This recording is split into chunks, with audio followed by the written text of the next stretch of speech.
गोपनीय माहिती मिळाली होती मंगळवेढा पोलीस स्टेशनच्या हद्दीमध्ये काही इसम जे आहेत त्यांच्याकडे वेपन्स, इलिगल वेपन्स आणि काही कारतूस आहेत, राऊंड्स आहेत.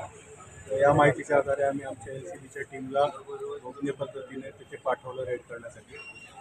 LCBची टीम PI निंबाळकर आणि त्यांचे सहकारी वायकर आणि त्यांचे सर्व कर्मचारी यांच्यासोबत तिथे गेल्यानंतर त्यांना 3 आरोपी तिथे मिळाले, ज्यांच्याकडे एकूण 4 वेपन आणि 24 राऊंड्स म्हणजे कारतूस होते. आणि ते जे 3 आरोपी आहेत त्यापैकी एक आरोपी जो आहे तो रत्नागिरी येथे एका जन्मठेपेच्या गुन्ह्यामध्ये शिक्षा भोगत होता. त्या जन्मठेपेच्या शिक्षेमधून त्याला पेरोल मिळाली होती आणि पेरोलवरती तो बाहेर आल्यानंतर परत त्याला जेलमध्ये जाणं अपेक्षित होतं, परंतु तो गेला नव्हता आणि स्वतःची ओळख लपवून तो या इतर 2 आरोपींसोबत मंगळवेढा हद्दीमध्ये राहत होता. त्यामुळे ती एक मोठी कारवाई यासोबत झालेली आहे.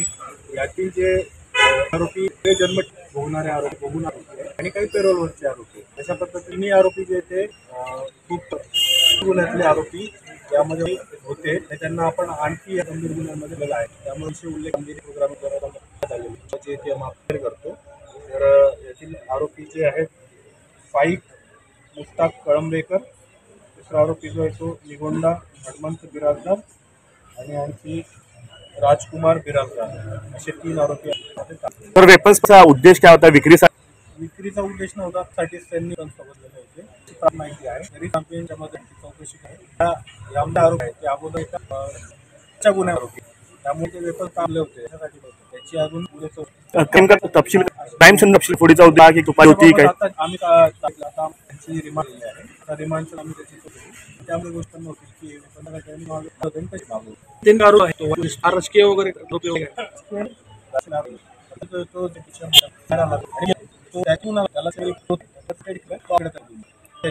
किती दिवसाची मिळाली? काय निष्पत्ती